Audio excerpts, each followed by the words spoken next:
Terima kasih. Assalamualaikum warahmatullahi wabarakatuh.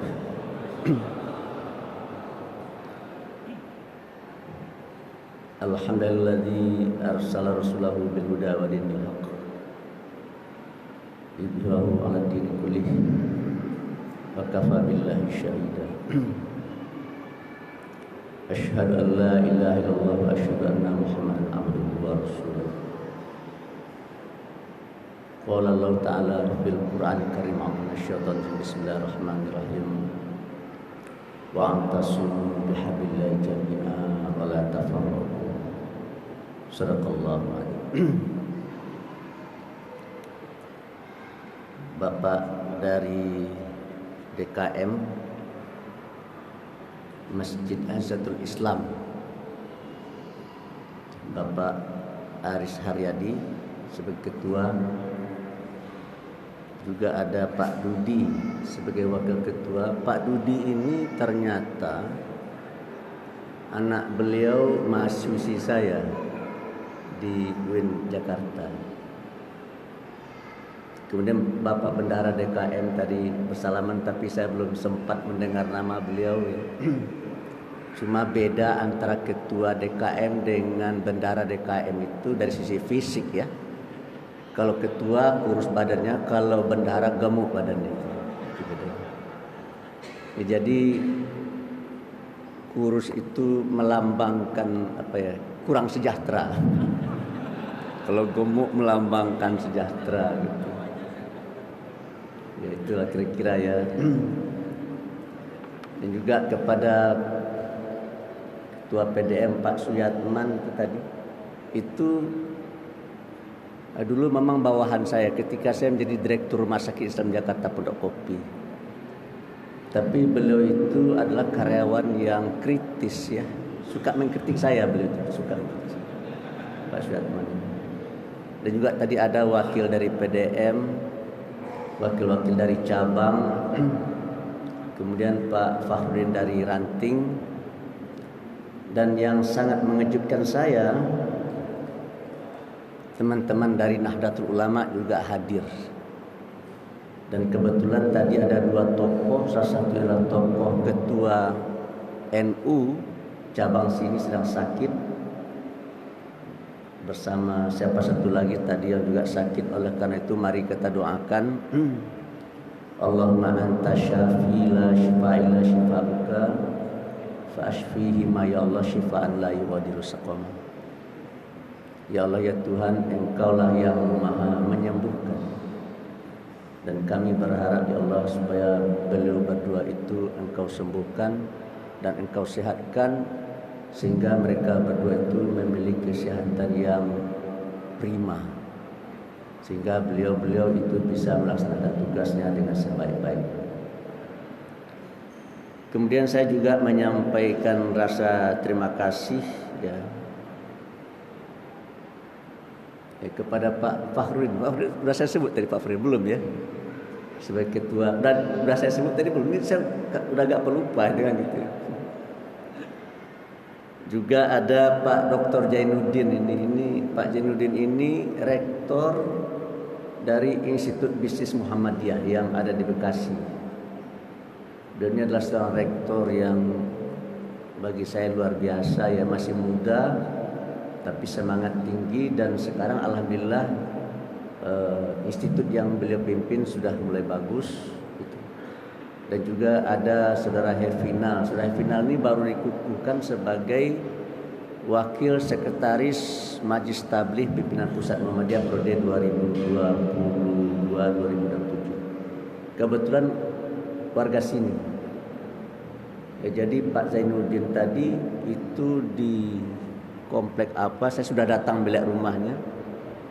Dan Pak Final saya juga lupa komplek, tapi pokoknya di sekitar sinilah gitu.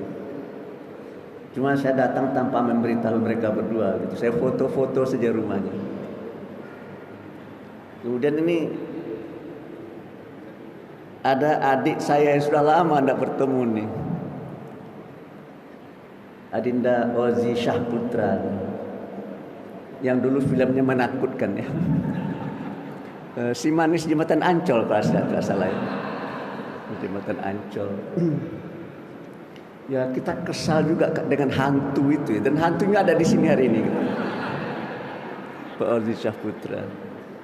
Jadi keberhasilan seorang aktor dan aktris itu ya tergantung kepada, kalau dia pemarah lalu kita benci ya tanda berhasil dia itu kan gitu ya. Kalau dia baik lalu kita senang itu tanda berhasil. Kalau kita tidak suka melihat Ozi gitu ya, tandanya beliau berhasil memainkan peran itu. Dan ternyata setelah kita ya dekat dengan beliau, ternyata beliau tidak hantu ternyata. Bahkan bagi saya ya, saya pernah berpengalaman dengan beliau. Kita naik pesawat, kemudian naik mobil bersama Profesor Dr. Din Samsudin ke Sumatera Barat ya Pak Zia. Saya lupa tahun berapa itu. Ya punya kenangan tersendirilah. Kemudian ibu-ibu dari Aisyah yang tadi disebutkan dan Pak Bakir. Pak Bakir ini profesional sekali sebagai announcer ya. Mana Pak Bakir ini? Profesional sekali sebagai pembawa acara, sebagai MC gitu ya, Mas Darussalam. Bapak-bapak dan ibu-ibu yang tidak bisa saya sebutkan namanya satu persatu. Saya terus terang ya kaget. Saya menjelaskan terlebih dahulu ekspresi saya. Begitu melihat masjid ini, saya betul-betul terkejut. Karena ternyata ada sebuah masjid yang cukup besar, yang kubahnya seperti kubah masjid kubah emas di Depok ya. Dan setelah saya masuk, saya menyengajakan diri saya untuk berfoto. Mungkin ada yang memprotes saya, kenapa dalam masjid berfoto? Mungkin saja ada ya. Oleh karena itu saya, kalau ada yang tidak setuju, tadi saya berfoto-foto, saya minta maaf. Karena foto itu penting bagi saya sebagai laporan kepada istri. Saya tadi pagi pamit dengan istri untuk pergi berceramah ke Bekasi. Pertanyaannya, betulkah saya pergi ke Bekasi? Apa buktinya? Ya foto tadi itulah. Foto tadi itulah. Sehingga anak saya pas begitu melihat wajah Mas Ozi, anak saya di Malaysia, anak saya dari Malaysia memberi komentar, "Papa lagi di Aceh ya?" Papa lagi di Aceh. Mas Ozi kan dari Aceh ya? Ozi kan dari Aceh. Saya bilang saya bukan di Aceh tapi di Bekasi. Mas Ozi itu juga ada tinggal di sekitar sini. Nah, inilah Bapak dan Ibu sebagai pengantar awal saya ya. Dan saya diminta untuk bicara tentang jihad ekonomi. Ini menurut saya adalah sebuah topik yang sangat-sangat strategis untuk kita angkat. Kenapa Pak Andrabas? Karena begini. Jika jam tangan saya ini saya tarik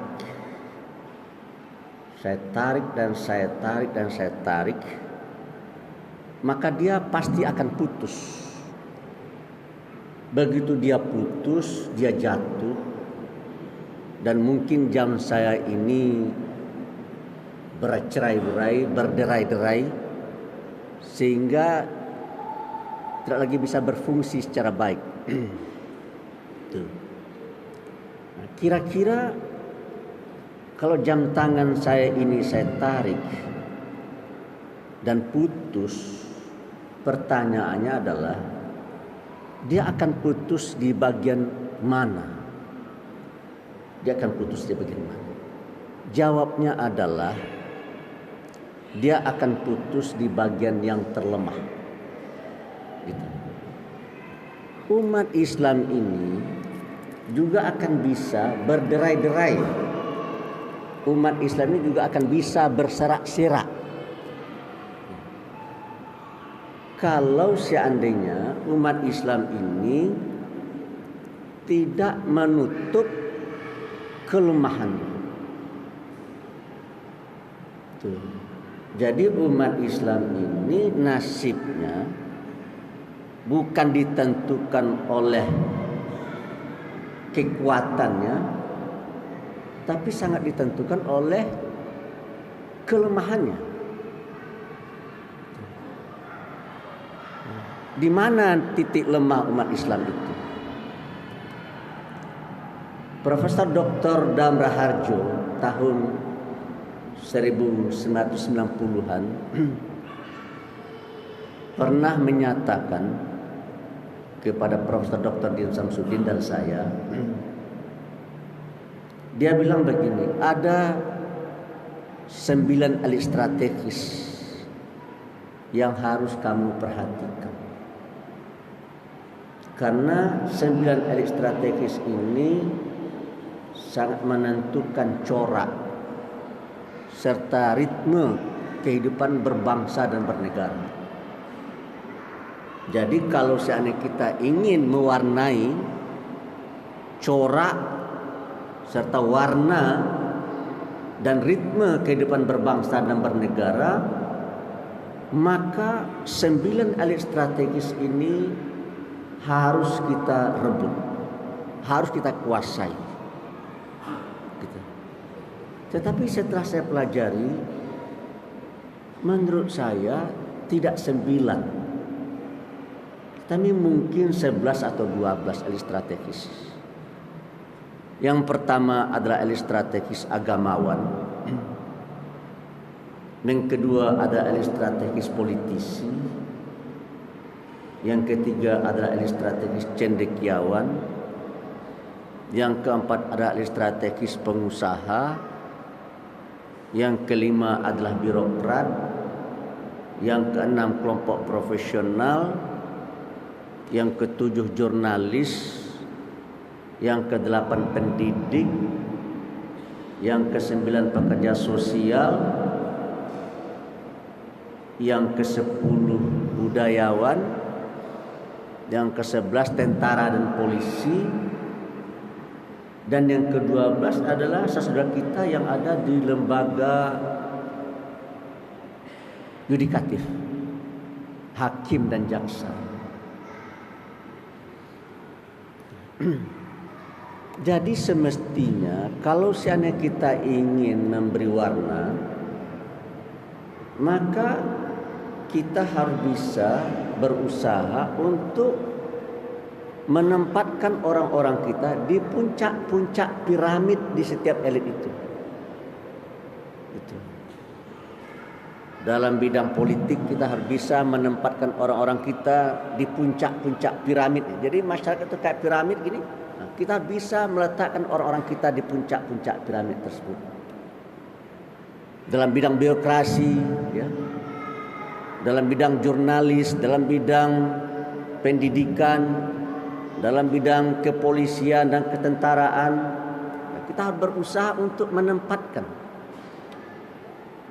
Nah, tentu saja kalau seandainya kita berusaha untuk menempatkan orang-orang kita atau umat Islam ini di puncak-puncak piramid itu, saya yakin dan percaya orang dari agama lain akan takut. Nah, untuk itu supaya mereka jangan takut, saya perlu mengingatkan orang-orang yang kita tempatkan di puncak-puncak piramid itu adalah orang-orang yang mengerti tentang ajaran agamanya. Dia harus ngerti betul bagaimana ajaran agamanya dalam bidangnya. Seperti kita ketahui, ya, Tuhan berfirman kepada Nabi Muhammad, "Wa ma arsalnaka illa rahmatan lil alamin." Tidaklah aku utus engkau hai Muhammad kecuali untuk bisa menjadi rahmat bagi semesta. Jadi yang harus bisa merasakan kenikmatan, kesejukan dan kedamaian dari ajaran Islam itu tidak hanya orang yang beragama Islam, tapi orang yang tidak beragama Islam pun merasakan kesejukannya. Dan itulah yang diperlihatkan dan dipertontonkan oleh Nabi ketika beliau ada di Madinah, di mana orang-orang Yahudi, orang-orang Nasrani bisa hidup sebagaimana mestinya, karena hak-hak mereka oleh Nabi dan oleh agama kita dihormati dan dihargai. Nah, oleh karena itu saya menginginkan kalau kita bicara tentang usaha untuk merebut puncak-puncak piramid itu, maka misi dari orang-orang yang akan kita tempatkan itu adalah misi yang universal. Misi yang tidak hanya menguntungkan kita saja, tapi juga menguntungkan orang lain. Bahkan tidak hanya orang yang kita untungkan, makhluk-makhluk seperti binatang pun juga harus kita lindungi. Gitu. Itulah yang dimaksud dengan wa ma arsalnaka illa rahmatan lil alamin. Sekarang mari kita lihat secara empirik ya. Dari 12 elit strategis itu, yang pertama elit strategis agamawan. Jumlah agamawan yang dimiliki oleh umat Islam jauh lebih banyak daripada agamawan dari agama-agama lain. Apa sebabnya Pak Andrabas? Karena jumlah umat Islam di negeri ini memang mayoritas. Ketika negeri ini diproklamirkan, jumlah umat Islam di negeri ini menurut catatan risalah rapat bulan Agustus tahun 45 itu dikatakan bahwa jumlah umat Islam di negeri ini di tahun itu adalah 95%. Tetapi 1 tahun atau 2 tahun yang lalu Kementerian Dalam Negeri melansir data baru di mana jumlah umat Islam tinggal lagi sekitar 86,8%. Jadi dalam rentang waktu 77 tahun jumlah umat Islam ternyata menurun. Berapa persentase menurunnya? 5 tambah 3,2 jadi 8,2% ya. Dan kalau seandainya kita rentang dalam waktu 100 tahun, 200 tahun, maka tidak mustahil di negeri ini tahun 2250 penduduk di negeri ini mayoritasnya tidak lagi beragama Islam. Tapi mereka sudah beragama agama-agama lain ya. Nah, Bapak dan Ibu, kalau kita lihat dari politisi, 80% politisi yang ada di sana itu beragama Islam. Mayoritas birokrat eselon 1, eselon 2, para menteri, yaitu mayoritas umat Islam. Begitu. Kita lihat lagi misalkan tentara dan polisi, mayoritas kita. Mayoritas kita. Nah, cuma ada satu elit strategis yang enggak ada di tangan kita. Yaitu elit strategis yang nomor 4. Yaitu elit strategis pengusaha. Nah, Pak Andrabas kok berani menyampaikan bahwasanya elit strategis itu tidak ada di tangan kita? Karena seperti saya katakan tadi, bentuk masyarakat kita kayak piramid. Yang saya lihat itu yang ada di puncak-puncak itu.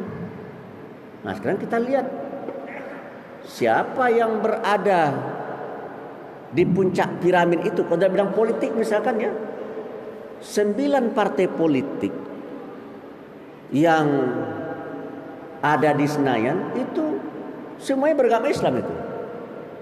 Semuanya beragama Islam.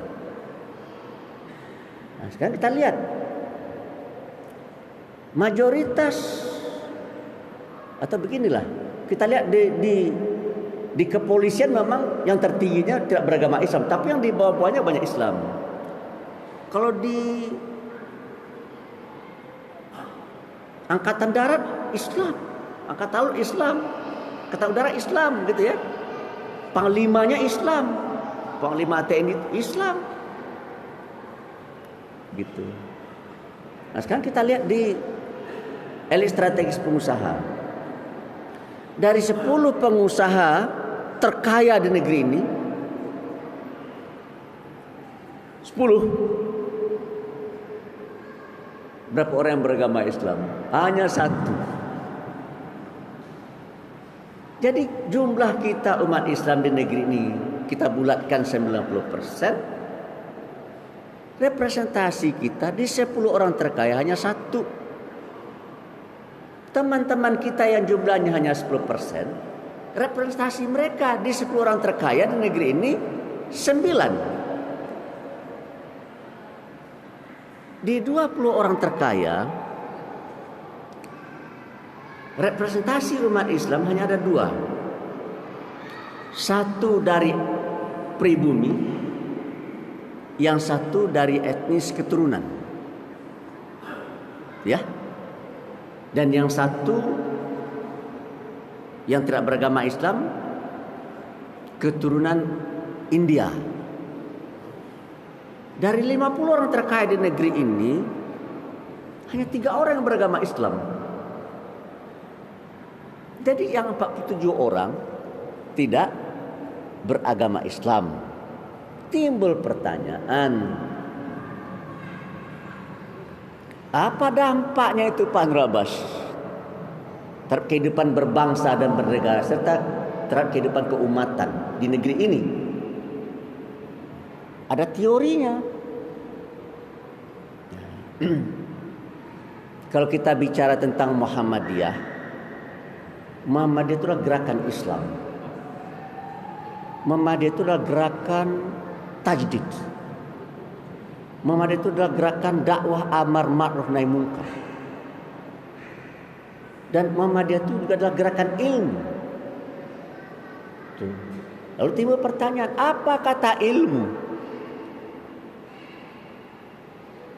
Kata ilmu begini, yang menjadi penentu di suatu negeri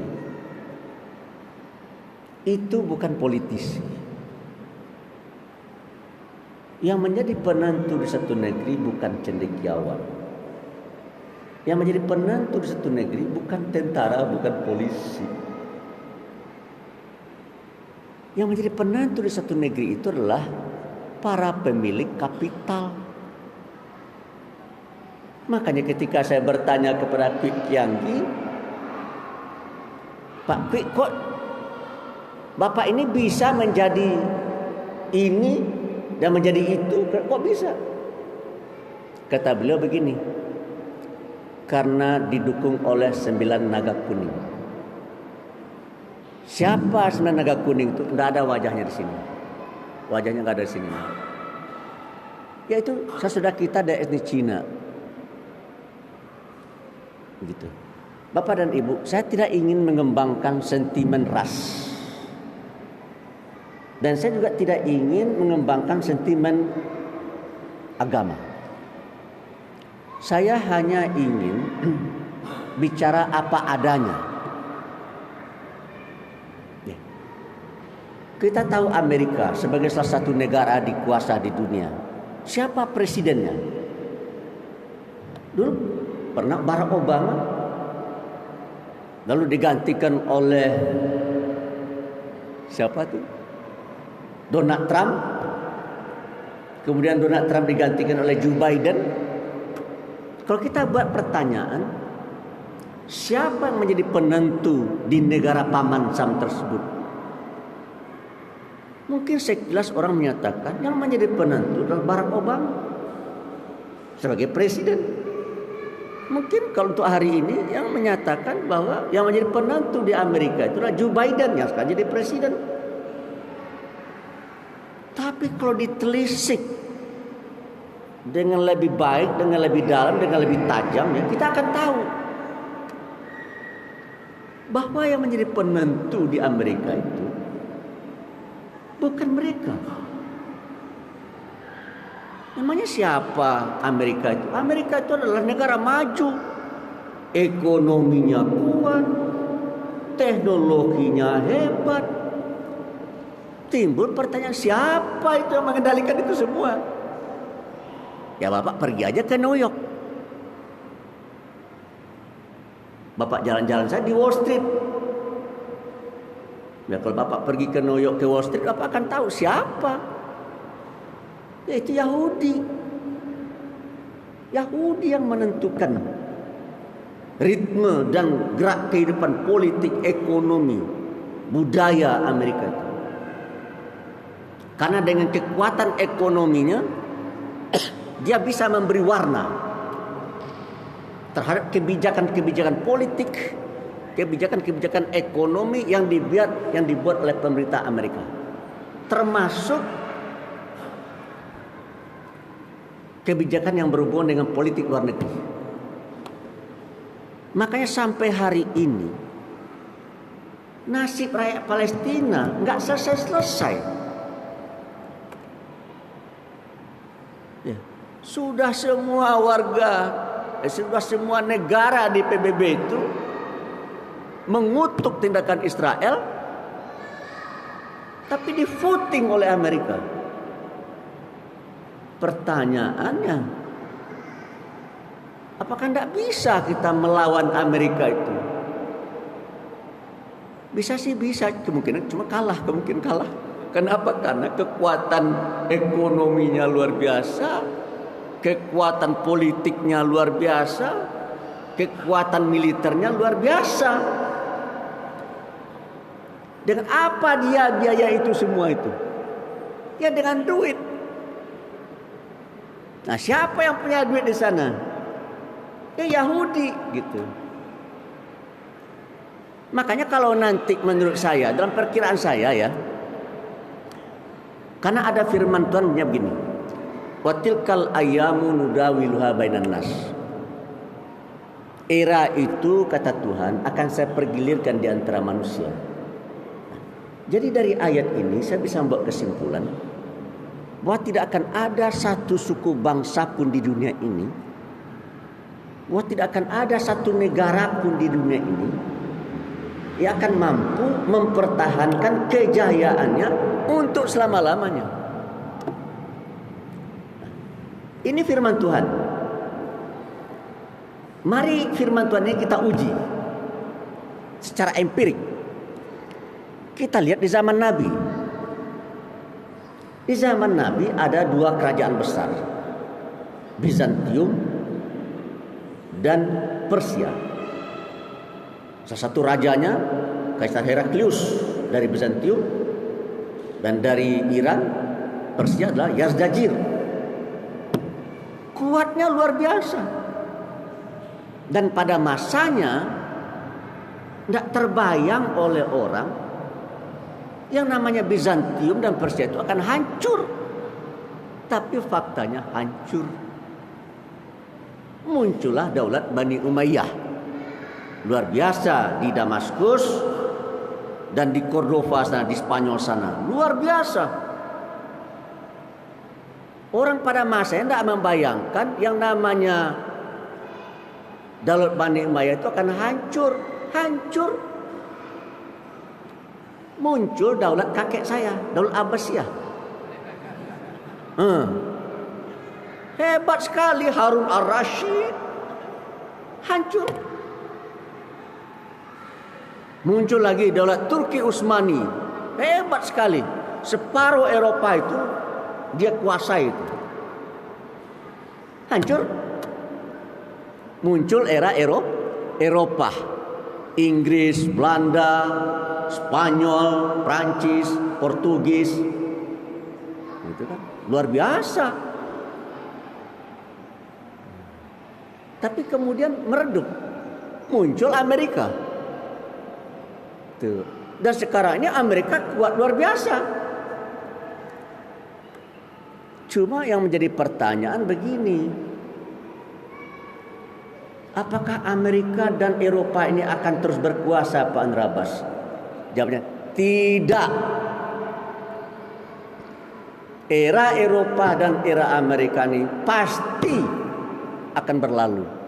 Cuma pertanyaan kapan, tidak tahu saya. Karena itu adalah urusan Allah. Cuma teman saya ketika saya pergi ke Amerika, teman saya ini warga negara sana mengajak saya keliling-keliling. Yang menarik bagi saya adalah ketika kami naik mobil, beliau meminta saya untuk melihat keluar jendela mobil itu. Mr. Anarbas, coba kau lihat keluar. Apa yang tampak oleh engkau? Ya saya lihat keluar. Saya katakan, yang tampak oleh saya adalah gedung yang tinggi, mencakar langit. Nah, Anda benar. Coba lihat lagi apa yang tampak oleh Anda. Saya katakan lagi yang tampak adalah jembatan yang megah. Anda benar. sekarang coba Anda lihat lagi apa yang tampak oleh Anda di balik yang tampak itu. Kalau saya tadi melihat gedung yang tinggi, apa yang tampak oleh saya di balik gedung yang tinggi itu? Kalau yang tampak oleh saya adalah jembatan yang megah, apa yang tampak oleh saya di balik jembatan yang megah itu? Saya lama merenung ya. Akhirnya saya bilang, I'm give up, saya menyerah. Dia bilang begini, Mr. Anwar Abbas, itu gedung yang tinggi itu ada umurnya. Jembatan yang megah itu ada umurnya. Kalau umurnya sudah habis, maka gedung itu akan runtuh. Kalau umurnya sudah habis, jembatan itu akan rubuh. Dan kalau negara kami, pemimpin-pemimpin kami tidak mau ada korban, maka sebelum rubuh, dirubuhkan. Sebelum runtuh, diruntuhkan. Cuma timbul masalah. Ketika gedung itu kami runtuhkan, ketika jembatan yang megah itu kami rubuhkan, kami ingin membangunnya kembali. Kami juga ingin supaya di tempat tersebut akan berdiri gedung yang megah, jembatan yang megah. Cuma kami nggak lagi bisa dan sanggup untuk membuatnya, karena negara kami sudah dililit oleh hutang yang luar biasa yang tidak ketulungan.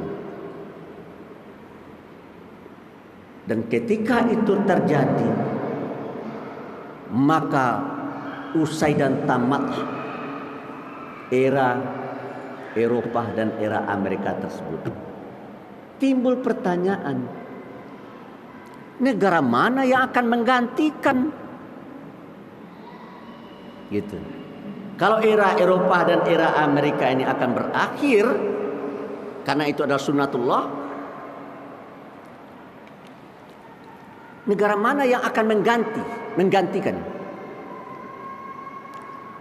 Tahun 1992 di Rio de Janeiro, Brazil, ada pertemuan para pakar. Para pakar yang diundang untuk ada itu sangat selektif sekali. Harus tokoh yang punya reputasi, yang diakui oleh dunia.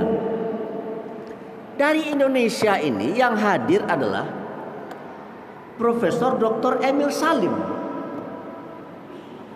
guru besar ilmu ekonomi dan lingkungan hidup Universitas Indonesia. Dan beliau pernah menjadi menteri berkali-kali di zaman Pak Harto.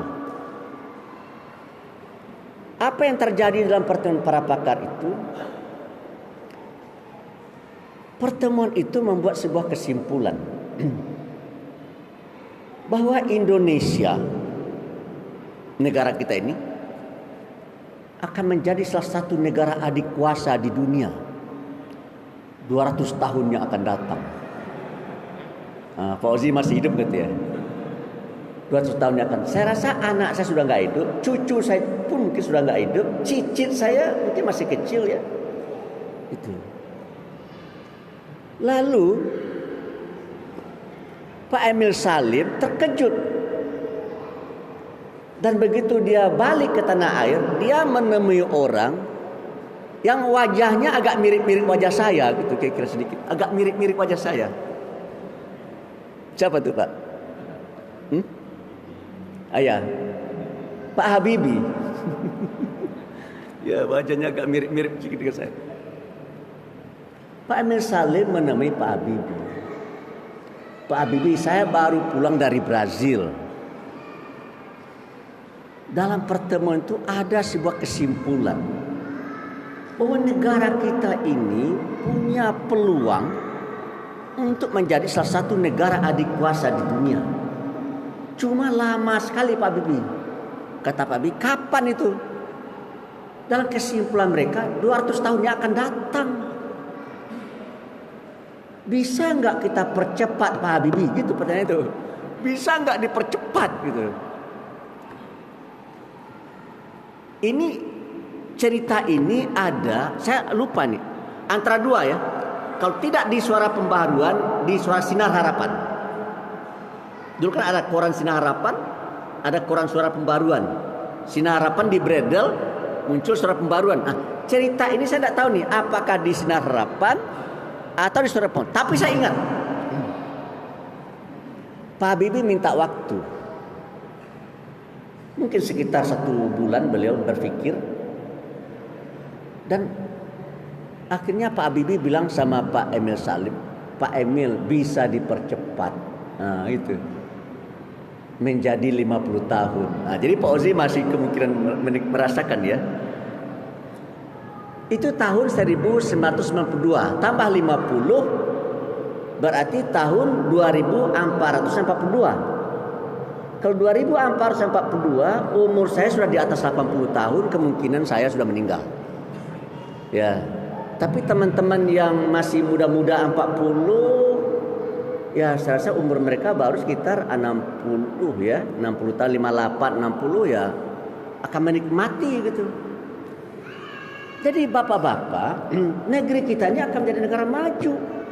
Dan kesimpulan Pak Habibie itu, makanya saya melihat ya, Pak Habibie ini memang orang jenius. Dan dia kalau saya tidak salah ya, masuk salah satu dari 6 orang terjenius di dunia. 1 dari 6 orang terjenius di dunia. Salah satu itu adalah yang menemukan bom atom itu, siapa nama itu? Siapa nama yang menemukan bom atom yang jatuh di Hiroshima Nagasaki?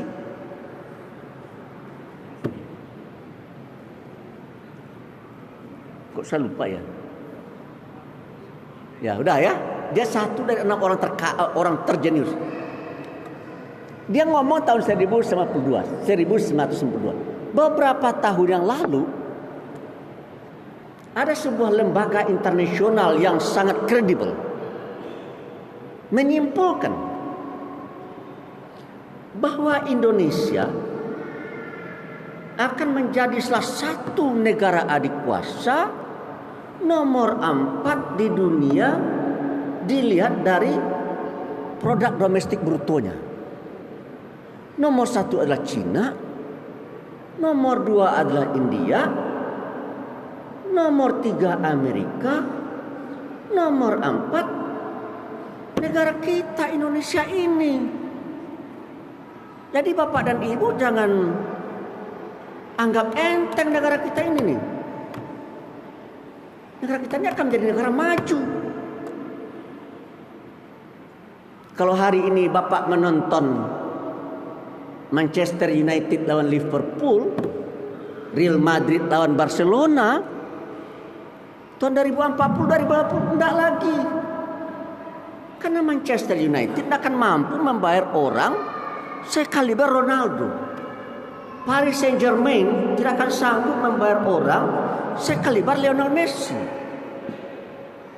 Karena Inggris dan Prancis sudah terlempar dari 10 negara adikuasa.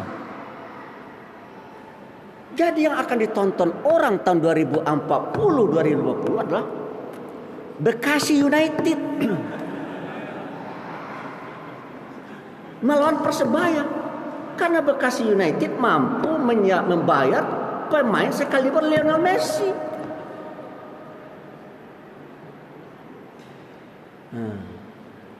Jadi Bapak dan Ibu, negara kita ini akan menjadi negara kaya. Saya pergi ke Teheran ketika presidennya masih Ahmadinejad.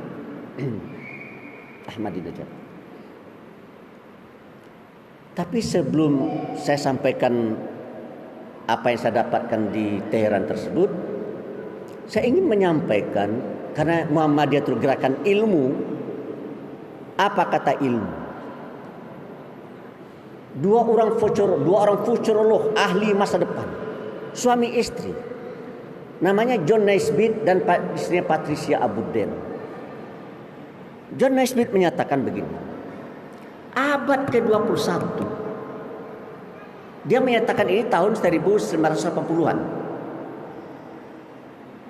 Jadi sebelum tahun 2000 ya, tahun 1980-an. Apa kata John Naisbitt? Abad ke-21 adalah abad bagi negara-negara yang ada di tepi Pasifik. Negara yang ada di tepi Pasifik itu adalah Jepang, Korea, Cina, Vietnam, Filipina, Thailand, Malaysia, sedikit arah ke barat India, Indonesia, Australia, Selandia Baru. Dan di pantai timur ada Kanada, ada Amerika, ada Meksiko, ada Chili, ada Argentina, dan agak sedikit ke sana ada Brasil. Jadi Bapak dan Ibu, dalam kajian para futurolog, negeri kita akan jadi negara maju. Karena negara kita ada di tepi Pasifik. Nah, sekarang saya pindah ke apa yang dikatakan oleh Ayatullah yang ada di Iran itu kepada kami. Yang ngomong ini bukan sembarang Ayatullah. Dalam hierarki kepemimpinan di Iran, dia orang kedua. Orang pertama adalah Ayatullah Ali Khamenei, yang kedua beliau. Apa kata Ayatullah ini? Kata Ayatullah ini, umat Islam akan kembali memimpin dunia. Tetapi umat Islam yang akan kembali memimpin dunia ini, kata beliau ini, bukan umat Islam dari Timur Tengah, bukan umat Islam dari Turki, bukan umat Islam dari Iran. Yang akan kembali memimpin umat Islam, yang akan kembali memimpin dunia adalah umat Islam dari Indonesia, dari negara kita ini. Saya gembira, tapi kemudian saya bersedih. Apa yang membuat saya bersedih? Dalam keyakinan saya, Ayatullah itu hanya melihat Indonesia di permukaan dan tidak tahu dalamnya. Memang ekonomi Indonesia ini akan menggelembung, akan membesar, akan membesar seperti bola salju. Dan memang negeri kita ini akan menjadi negara maju. Cuma timbul pertanyaan, ketika negara kita ini menjadi negara maju tahun 2040-2050, pertanyaan adalah siapa menjadi penentu di negeri ini?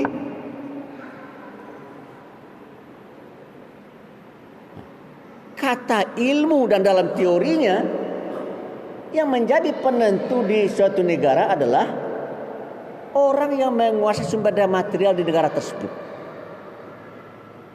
Orang yang menguasai sumber daya kapital di negara tersebut. Timbul pertanyaan, siapa yang akan menguasai kapital di negeri ini?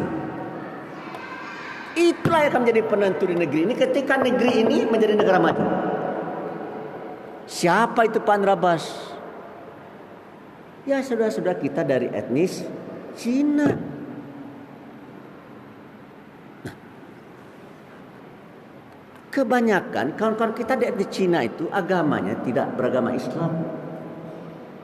Jadi kalau gitu kita simpulkan, siapa yang akan menjadi penentu di negara kita ini? Ya kawan-kawan kita yang sebangsa setanah air dengan kita yang tidak beragama Islam. Nah, kok bisa mereka Pak Andrabas?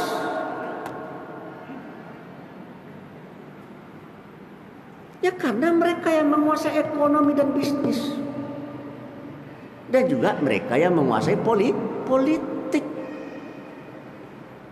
Kenapa mereka bisa menguasai ekonomi dan bisnis? Ya, karena mereka berbisnis. Kita tidak berbisnis. Kok mereka juga bisa menguasai politik Pak Andrabas? Karena politik kita politik transaksional. Jadi bupati wali kota perlu dana 50 miliar. Jadi gubernur saya rasa tidak akan kurang 500 miliar. Jadi presiden berapa? Tidak akan kurang saya rasa ya 10 sampai 20 triliun. Ada bapak yang punya uang 1 triliun di sini? Wajahnya wajah-wajah miskin semua ini kan gitu. Nggak punya kita bapak dan ibu, nggak punya kita. Siapa yang punya apa? Mereka. Orang terkaya di negeri adik kakak. Jumlah kekayaannya 526 triliun. Adik kakak 526 triliun. Sekarang kita ukur kantong kita. Berapa uang dalam kantong kita? Banyak sekali tulisan yang mengekspos bahwa kekayaan 2 orang adik kakak itu, masyarakat kita bentuk kayak piramid gini ya. Tuh. Kekayaan dia berdua sama dengan kekayaan 100 juta orang yang ada di atas piramid. Termasuk kita-kita ini. 100 juta orang kayak kita-kita ini berkumpul ya. Sama kekayaannya dengan kekayaan 2 orang adik kakak itu. Tuh. Nah, kalau mereka berkumpul dari 10, 9 ya, lawan 1 yang tidak bisa. Nah, oleh karena itu bagi saya, apakah Pak Anwar Abbas ini termasuk kategori orang yang pesimistis? Jawabnya iya. Kalau seandainya umat Islam tidak menyadari kelemahannya. Apakah Pak Anwar Abbas akan menjadi orang yang pesimistis? Iya. Kalau seandainya umat Islam ini tidak berusaha untuk merubah mentalitinya. Tuh. Kira-kira apa beda mentaliti kita dengan mentaliti saudara kita dari etnis Cina itu? Oleh karena itu bagi saya Bapak dan Ibu ya, ada hadis palsu, hadis dhaif. Oleh karena itu saya tidak menyatakan ini hadis dhaif, tapi ada kata-kata orang arif. Apa kata orang arif itu begini? Utlubul ilma walau bisin. Tuntutlah ilmu meskipun ke negeri Cina. Jadi bapak disuruh oleh orang arif ini pergi ke Tiongkok sana.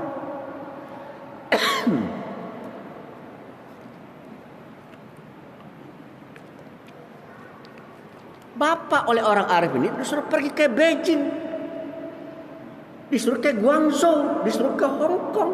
Ngapain? Belajar. Belajar apa Pak Anwar Abbas? Ya belajar yang kira-kira akan bisa merubah mentaliti kita. Emangnya mentaliti kita apa masalah dengan mentaliti kita? Mentaliti yang sangat dominan yang mewarnai diri kita adalah employee mentality. Mentalitas karyawan. Kita baru menganggap kita hebat menjadi PNS. Kurang kedengaran. Yang belakang ada hilang-hilang dia. Ya.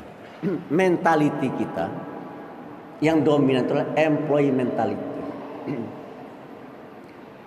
Mentalitas karyawan. Mentalitas pegawai negeri.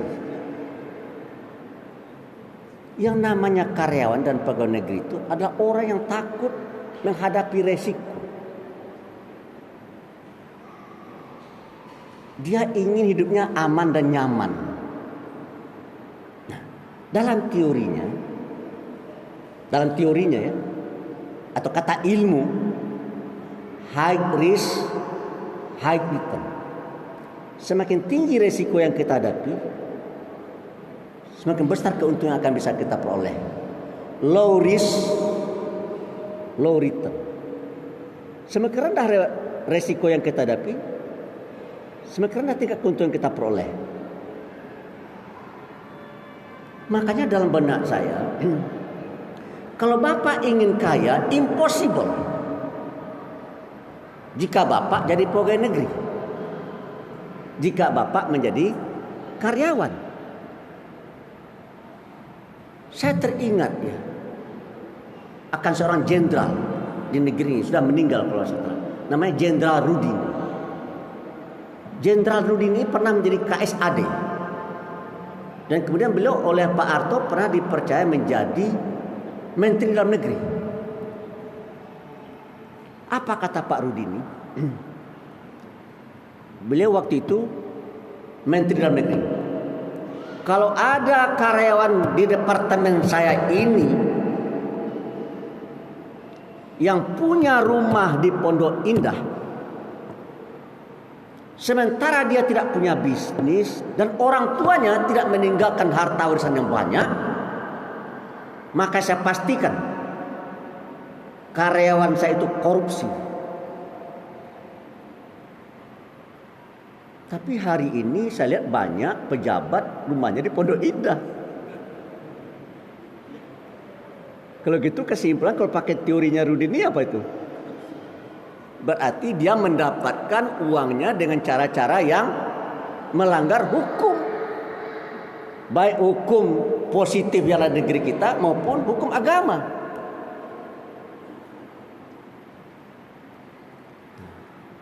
Ketika saya menjadi direktur rumah sakit, datanglah seorang dokter melamar ke rumah sakit saya, di rumah sakit Islam Pondok Kopi itu, orang yang bernama Khairil Tanjung,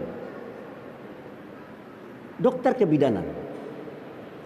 Dia punya adik namanya Khairul Tanjung, dokter gigi, yang punya Carrefour, yang punya Trans TV. Dia punya adik, Khairul Tanjung ini punya adik namanya Khairal Tanjung. Jadi Khairul, nah gitu ya. Jadi kakaknya yang dokter kebidanan itu melamar di rumah sakit saya untuk praktek dalam bidang kebidanan, dokter kebidanan. Saya terima. Kemudian saya tanya sama Pak Khairul Tanjung, Pak Khairul, kenapa Bapak tidak praktek? Tahu jawabannya apa? Capek nyari duitnya Pak Andrabas. Dia bilang capek nyari duitnya. Saya 4 tahun terakhir ini sering ke rumah sakit. Rumah sakit yang terdekat dengan tempat tinggal saya adalah Rumah Sakit Pondok Indah. Kemarin gigi saya 4 ditambal 5 juta. 4 biji ditambal dalam waktu setengah jam, dia menambal bayarnya 5 juta. Berapa fee dokternya? Fee dokternya antara 425 sampai 725. Diambil tengah saja lah, 500 ribu ya. Jadi fee dokter di Rumah Sakit Pondok Indah itu rata-ratanya 500 ribu. Kalau ada seorang dokter praktek satu hari itu punya pasien 50 orang, berapa dia ngantongin uang pada hari tersebut? Tentu 50 kali 500 ribu, 25 juta. Kalau dia praktek setiap hari, berapa dia ngantongin uang satu bulan? 750 juta. Kalau dia praktek 1 tahun, berapa dia mengumpulkan uang? 12 bulan kali 750 juta berarti 9 miliar. Kita bulatkan 10 miliar. Banyak atau sedikit? Banyak. Kata siapa? Kata kita. Sekarang kita uji dengan sikap dan pandangan adiknya yang nama Khairul Tanjung. Kalau kakaknya punya pendapatan 1 tahun 10 miliar, lalu kakaknya punya keinginan mengantongin uang 1 triliun, berapa tahun kakaknya harus bekerja? Tentu 1 triliun dibagi 10 miliar berarti 100 tahun. Khairul Tanjung itu punya kekayaan 60 triliun. Berapa tahun kakaknya harus praktek supaya punya uang 60 triliun? Berarti 60 kali 100 berarti 6.000 tahun. Jadi prakteklah kakaknya sejak Nabi Musa alaihissalam sampai hari ini. Oleh karena itu kesimpulan saya Bapak dan Ibu ya. Ada orang namanya Robert Kiyosaki. Apa kata Robert Kiyosaki? Tidak ada orang yang tidak menganggap bahwa uang itu penting. Enggak ada. Semua orang menganggap uang itu penting.